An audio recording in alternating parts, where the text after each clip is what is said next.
33 позвонка – это не анатомия, не биология, а скрытая лестница, познанная тысячи лет назад. В древних индуистских учениях позвоночник был не просто костями, а лестницей из 33 ступеней. Каждая ступень – врата энергии, каждые врата – порог для перехода.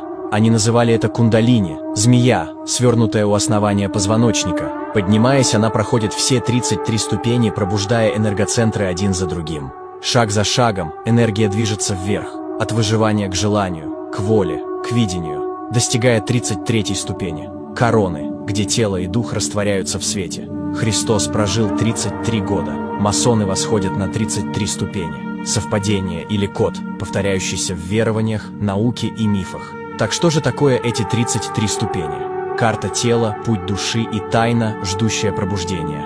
Это структура, соединяющая физическое и духовное измерение человеческого существования.